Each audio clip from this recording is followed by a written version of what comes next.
అదే RTV app వార్తల్ని క్షణాల్లో చదివే అవకాశం ఉంటుంది. ఒక న్యూస్ పేపర్, ఒక టెలివిజన్ ఛానల్ మీ చేతుల్లో ఎప్పుడూ ఉంటాయి. ఏలూరు జిల్లా ఉంగుటూరు నియోజకవర్గం చేబ్రోలుకు సంబంధించినటువంటి పిచ్చెట్టి జానకి ఈ నెల 2వ తేదీన ఇక్కడ నారాయణపురంకు సంబంధించినటువంటి కాలం వంతెన మీద నుంచి కాలంలో దూకింది. అయితే అప్పటి నుంచి కూడా ఆమె ఆచూకీ అయితే లభ్యం కాలేదు. ఒకవైపు కుటుంబ సభ్యులు ఆందోళన వ్యక్తం చేస్తున్నారు. యువతి దూకి ఈ నెల 2వ తేదీన యువతి దూకినట్లు కూడా చెప్తున్నారు. యువతి దూకి కాలంలో దూకి ఇప్పటికీ 2 వారాలు గడుస్తున్నా కూడా ఇప్పటికీ ఆచూకీ అయితే లభ్యం కాలేదు. అదే రోజు అయితే యువతి దూకినటువంటి అదే రోజు సాయంత్రం పోలీసులకు కూడా ఫిర్యాదు చేశారు. పోలీసులు కూడా వైపు గాలిస్తున్నారు. కానీ ఇప్పటికీ కూడా యువతి ఆచూకీ అయితే లభ్యం కాలేదు. దీంతో కుటుంబ సభ్యులందరూ కూడా ఆందోళన వ్యక్తం చేస్తున్న పరిస్థితి కనిపిస్తుంది. ప్రస్తుతం మనం ఏదైతే సంఘటన జరిగినటువంటి ప్రదేశం ఉందో అక్కడ ఉన్నాము. ఇది నారాయణపురం బ్రిడ్జి. ఇది నారాయణపురం గణపురం గ్రామాలని కలిపేటువంటి బ్రిడ్జి ఇది. ఈ బ్రిడ్జి మీద నుంచే ఆ రోజు యువతి దూకినట్లు కూడా చెప్తున్నారు. మనం చూడొచ్చు విజువల్స్లో. ఈ బ్రిడ్జి మించే యువతి జానకి ఎవరైతే ఉన్నారో ఆమె ఆ రోజు సాయంత్రం ఇక్కడ ఆ బ్రిడ్జి మీద నుంచి కూడా కాలువలోకి దూకినట్లు కూడా చెప్తా ఉన్నారు. అయితే కుటుంబ కలహాల నేపథ్యమా లేదంటే మరే ఇతర ఏమైనా కారణాలు ఉన్నాయనే కోణంలో కూడా పోలీసులు కూడా దర్యాప్తు చేస్తూ ఉన్నారు. ఈ నెల 2వ తేదీన యువతి చేబ్రోలుకు సంబంధించి పిచ్చెట్టి జానకి అనే యువతి మిస్ అయిందంటూ కూడా కుటుంబ సభ్యులు పోలీస్ స్టేషన్లో ఫిర్యాదు చేశారు. అదే రోజు సాయంత్రం ఒక యువతి ఇక్కడ నారాయణపురం బ్రిడ్జి మీద నుంచి కాలువలు దూకినట్లుగా కూడా స్థానికులు అయితే చెప్తూ ఉన్నారు. స్థానికులు ఇచ్చిన సమాచారం మేరకు పోలీసులు ఈ బ్రిడ్జి వద్దకు చేరుకొని గాలింపు చర్యలు అయితే చేపట్టారు. కానీ యువతి ఆచూకీ మాత్రం ఇప్పటికీ లభ్యం కాలేదు. ఎందుకంటే 2 రోజుల పాటు అంటే ఈ నెల 2వ తేదీన ఘటన జరిగిన నేపథ్యంలో ఈ దాదాపు 2-3 రోజుల పాటు కూడా పోలీసులు గాలింపు చర్యలు చేపట్టారు. గద ఈతగాళ్ళని తీసుకొచ్చి కాలం అంతా కూడా క్షుణ్ణంగా పరిశీలించిన పరిస్థితి. కానీ ఇప్పటికీ కూడా ఆమె ఆచూకీ అయితే లభ్యం కాలేదు. పోలీసులు కంటిన్యూగా 2-3 రోజులు గాలింపు చర్యలు చేపట్టినప్పటికీ యువతి ఆచూకీ మాత్రం లభ్యం కాని పరిస్థితి. ఎందుకంటే ఇప్పుడు ఈ 2-3 రోజుల్లో ఇక్కడంతా కూడా గుర్రపు డెక్క అంతా తొలగించారు. అంతకుముందు అంతా కూడా ఇదంతా కూడా ఒక అడవి మాదిరి కనిపించేది. ఇక్కడంతా కూడా ఒక గుర్రపు డెక్కతో పెరిగిపోయిన పరిస్థితి అయితే కనిపిస్తుంది. ఇప్పటికీ ఇంకా ఆ గుర్రపు డెక్క ఏదైతే కాలువలో పెరిగిపోయిందో అది ఇప్పటికీ అలాగే ఉంది. మనం విజువల్స్లో చూడొచ్చు. ఇదంతా కూడా కాలువ మొత్తం అంతా కూడా పేరుకుపోయిన పరిస్థితి కనిపించింది. ఈ నేపథ్యంలోనే యువతిని ఆచూకీ లభ్యం కావటానికి పోలీసులకి ఇది ఒక సవాలుగా మారింది. అయితే 2-3 రోజుల పాటు పోలీసులు గాలింపు చర్యలు చేపట్టినప్పటికీ కూడా ఇప్పటికీ యువతి ఆచూకీ మాత్రం లభ్యం కాలేదనే చెప్పాలి. ఒకవైపు కుటుంబ సభ్యులంతా ఆందోళన వ్యక్తం చేస్తున్నారు. మా అమ్మాయి ఏమైందంటూ కూడా పోలీసులు ఇప్పటికీ ఏం సమాధానం చెప్పట్లేదు. మీ అమ్మాయిని అప్పచెప్తామని చెప్తున్నారు తప్ప ఏంటి ఎట్లా జరుగుతుంది అనేది దర్యాప్తు అనేది చెప్పడం లేదంటూ కూడా వాళ్ళు కూడా ఆవేదన వ్యక్తం చేస్తున్న పరిస్థితి కనిపిస్తుంది. అయితే ఆ యువతి ఎవరైతే ఉన్నారో ఆ పిచ్చెట్టి జానకి ఆమె తల్లిదండ్రులు కూడా లేరు. ఆమెకి అమ్మమ్మ ఇంటి దగ్గర ఉండి జీవనం సాగిస్తూ ఉంది. కొంతకాలం నుంచి కూడా భీమవరంలో తమ అక్క బావాల దగ్గర ఉంటుంది. అయితే ఈ మధ్యనే ఉంగుటూరు నియోజకవర్గం చేబ్రోలు వచ్చింది. అయితే 2వ తారీఖు ఈ నెల 2వ తారీఖు సెల్ ఫోను రిపేర్ చేయించుకుంటాను అని చెప్పి నారాయణపురం వచ్చినట్లుగా కూడా వాళ్ళ అమ్మమ్మ చెప్తుంది. ఈరోజు ఉదయం ఆర్టీవీ వాళ్ళ అమ్మమ్మతో కూడా మాట్లాడింది. వాళ్ళ అమ్మమ్మ కూడా ఇదే విషయాన్ని చెప్తుంది. ఈ నెల 2వ తేదీన సెల్ ఫోను రిపేర్ చేయించుకుంటానికి అమ్మాయి ఇంటి నుంచి బయటికి వెళ్ళింది. మధ్యాహ్నం వరకు కూడా రాలేదు. సాయంత్రం వరకు కూడా రాలేదు. మాకు అనుమానం వచ్చింది. అందుకనే వెంటనే పోలీసులకి ఫిర్యాదు చేశాము. ఆ రోజు అమ్మాయి కనిపించడం లేదని చెప్పి ఫిర్యాదు చేశాము. అదే రోజు సాయంత్రం ఒక యువతి ఇక్కడి నుంచి నారాయణపురం బ్రిడ్జి మించి దూకినట్టుగా కూడా చెప్తున్నారని చెప్పి హుటాహుటిన అక్కడికి వచ్చాము. తీరా చూస్తే తమ అమ్మాయి దూకినట్లుగా కూడా పోలీసులు చెప్పారు. దీంతో మాకు భయం వేసింది. ఏమైందని చెప్పి మేము కంగారు పడ్డాము. కానీ పోలీసులు గాలింపు చర్యలు చేపట్టారు. ఎన్ని రోజులైనా సరే యువతి తమ మనవరాలు ఆచూకీ లభ్యం కాలేదని వాళ్ళ అమ్మమ్మ కూడా ఆవేదన వ్యక్తం చేస్తున్నారు. ఆ రోజు మధ్యాహ్నం ఒక ఇద్దరు యువకులు తమ ఇంటికి వచ్చి వెళ్ళినట్లు కూడా స్థానికులు చెప్తున్నారు. ఆ తర్వాతే అమ్మాయి ఫోన్ రిపేర్ చేయించుకుంటానికి వెళ్తున్నానని చెప్పి తనకు చెప్పినట్లుగా కూడా వాళ్ళ అమ్మమ్మ కూడా చెప్తూ ఉన్నారు. ఏం జరిగింది అనేది అయితే వాళ్ళకి కూడా ఒక సందిగ్ధంలోనే ఉన్నారు.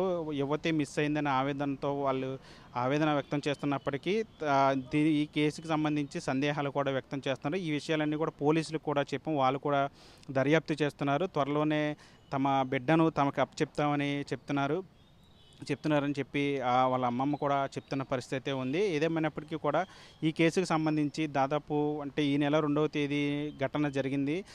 ఇప్పుడు ఇవాళ 15వ తేదీ వచ్చింది. అంటే దాదాపు 2 వారాలు గడుస్తున్నా ఇప్పటికీ కూడా యువతి ఆచూకీ లభ్యం కాకపోవడం ఇది ఒక మిస్టరీ అనే చెప్పాలి. ఎందుకంటే మనం చూడొచ్చు విజువల్స్లో ఇట్లాంటి కాలువలు ఏదైనా ఉన్నప్పటికీ ఇట్లాంటి కాలువలో ఆత్మహత్య ప్రయత్నం చేసినప్పటికీ ఒకవేళ వాళ్ళు ఆత్మహత్య చేసుకుని చనిపోయినా 2-3 రోజులకి ఇదే మృతదేహాలు పైకి తేలిపోయే అవకాశం ఉంది. కానీ మనం చూడొచ్చు విజువల్స్లో ఇది కాలువ అంతా కూడా ఎందుకంటే వర్షాకాలం నేపథ్యం కాలువ కూడా ప్రవాహం కూడా పెరిగిందనే చెప్పాలి. కాలువ ఫ్లో కూడా పెరిగింది. ఈ నేపథ్యంలో ఒకవేళ యువతి గనక నిజంగా ఇందులో పడిపోయి ఉంటే ఈ పాటికే ఎక్కడైనా మృతదేహం కనిపించాలి. కానీ ఇప్పటికీ కూడా యువతి ఆచూకీ లభ్యం కాకపోవడం కూడా అందరికీ కూడా ఇది ఒక మిస్టరీ లాగా క్వశ్చన్ మార్క్ లాగా కనిపిస్తుంది. ఏం జరిగింది నిజంగానే యువతి పడిందని అయితే స్థానికులు అయితే పోలీసులు చెప్పారు. తమ కళ్ళారా చూసామని చెప్పి పోలీసులకి స్థానికులు చెప్పిన సమాచారం మేరకే పోలీసులు కూడా గాలింపు చర్యలు చేపట్టారు. వాళ్ళు 2-3 రోజులు గాలింపు చర్యలు చేపట్టినప్పటికీ ఇప్పటికీ యువతి ఆచూకీ అయితే లభ్యం కాలేదు. మరోవైపు వాళ్ళ అమ్మమ్మ చెప్పిన మాటలను బట్టి చూస్తే యువతి ఇంట్లో సెల్ ఫోన్ రిపేర్ చేయించుకుంటా కానీ చెప్పి వెళ్ళిపోయినట్లుగా కూడా వాళ్ళ అమ్మమ్మ చెప్తూ ఉన్నారు. ఎవరో ఇద్దరు కుర్రాళ్ళు వచ్చి ఇంటికి వచ్చి మాట్లాడారు అనే వాళ్ళు స్థానికులు చూశారని కూడా వాళ్ళ అమ్మమ్మ కూడా చెప్తున్న పరిస్థితి. అసలు ఏం జరిగింది అంటే ఇది ఈ కేసుకు సంబంధించి ఎట్లాంటి కోణాలు బయటకు వస్తాయి అనే దాని మీద కూడా అందరికీ ఒక ఉత్కంఠ అయితే ఉందని చెప్పాలి. ఏదేమైనప్పటికీ కూడా ఈ చేబ్రోలుకు సంబంధించిన యువతి జానకి మిస్సింగ్ కేసు మాత్రం ఇది ఒక మిస్టరీగా మారిందనే చెప్పాలి. ఏం జరిగింది అనేది అయితే వాళ్ళ కుటుంబ సభ్యులు కూడా పూర్తిగా చెప్పలేకపోతున్నారు. భీమవరం నుంచి వచ్చి 2-3 రోజులు ఉన్నది. ఇక్కడ తర్వాత వెంటనే సెల్ ఫోన్ రిపేర్ చేయించుకుంటే కానీ బయటికి వెళ్ళినామే మళ్ళీ తిరిగి రాలేదు. స్థానికులు కూడా చెప్పిన మేరకు ఏం జరిగింది అనేది అయితే వాళ్ళు కూడా ఒక సందిగ్ధంలో ఉన్నారు. ఏదేమైనప్పటికీ పోలీసులు ఒకవైపు గాలిస్తూ ఉన్నారు. స్థానిక నాయకులకి చెప్పారు, వాళ్ళు కూడా సహాయం చేస్తున్నారని చెప్పి వాళ్ళ అమ్మమ్మ కూడా చెప్తూ ఉన్నారు.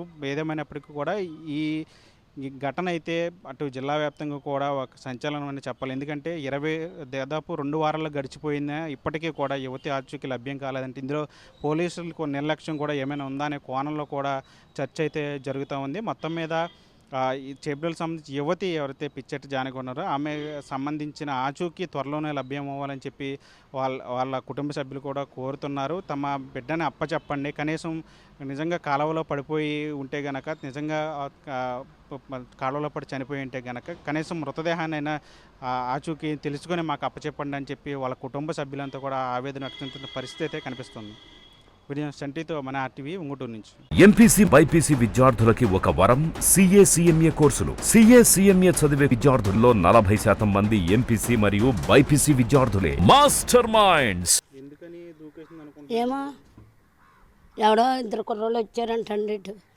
11 అదే 1:15 1:30కి వెళ్ళి దూకేసింది. నేను లేనండి ఇంటికాడ. చూసారు, చూసిన వాళ్ళు చెప్పారు కదండి. జానకి ఇలాగొచ్చింది. 2 కుర్రోళ్ళు మా నూరోళ్ళు కాదు. ఏమో మనుషులో మాయా పెట్టలో పోయి ఎవడకు తెలుస్తుందండి. వాళ్ళకేం గొడవ అయిందో మాకు తెలియదు. వీళ్ళ తోటకాళ్ళ వీళ్ళ ఆడపడుచు టైలర్ ఆవిడ కట్ట చెప్పారు. తర్వాత నేను మట్టికండి మా మనవడు తిడుతున్నాడని నేను గుడ్లకి 4:30కి వెళ్తా. 4 దాకా పాతమాలపిల్లిలోనే ఉన్నాను. పాతమాలపిల్లిలో ఉన్నాను. వచ్చాను గిన్నె ఇచ్చుకుని గుట్లోకి పోయాను. ఒక అట్టెట్టుకున్నాను. ఇంకొక అట్టెట్టుకునేవాడికి చిన్నడు ఫోన్ చేసి అమ్మమ్మ జానికి కనపడతలేదు, మరి చెప్పులు ఉన్నాయి, బ్యాగ్ ఉందా, ఫోన్ నా దగ్గర, ఫోన్ బ్యాగ్ నా దగ్గర, చెప్పులు కాలం కాడ ఉన్నాయి. ఈ విషయం చెప్పారా మరి? ఇద్దరు అబ్బాయిలు వచ్చి కలిసారు అని చెప్పి పోలీసులకు చెప్పారా మీరు? పోలీసు చెప్పాం, ఏమన్నారు వాళ్ళు? ఏమన్నా మరి 2 వారాలు అయిపోయింది కదా. తీసుకెళ్తాం. మా చిన్నపిల్ల పెంచిందండి ఒకడిని, ఆడే తీసుకెళ్ళాడంట ఎదరి నుంచి. నేను లేనండి, పాలకి వెళ్ళాను. మేమిద్దరం అంగడుకున్నాం. మా మా పెద్దోడిదేమో కూర్చున్నాడండి, పడుకున్నాడు. ఆడి దగ్గర కూకుందో పొనుగు సాధ్యం పెట్టుకుంది. నేను వచ్చేదాడు మనిషి లేదు ఇంట్లో. పోనీ ఇలా వచ్చింది అని 1:30 టైం ఉంది కదా, అప్పుడు దాకా కూడా జానికి నా దగ్గరికి వచ్చిందని ఆడి చేయలేదండి. జరిగింది ఇది.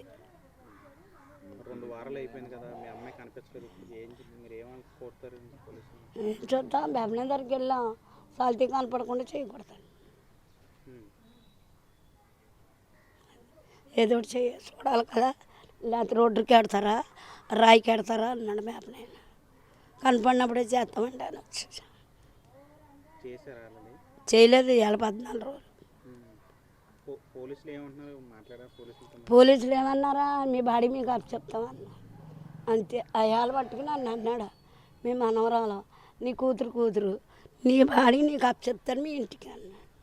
కనపడితే కనుక ఫోన్ చేస్తామన్నారు. నా నెంబర్ తీసుకున్నారు. నిన్న ఇవాళ ఈ ఎదవలు వెళ్ళారంట, కానీ మరి వాళ్ళు వెళ్ళారో లేదో మనకు తెలియదు. ఇదండి జరిగింది. మరిన్ని వీడియోస్ కోసం ఛానల్ ని సబ్స్క్రైబ్ చేయండి. లేటెస్ట్ అప్డేట్స్ కోసం వాట్సాప్ ఛానల్ ని ఫాలో చేయండి. అండ్ లింక్ డిస్క్రిప్షన్ లో ఉంది.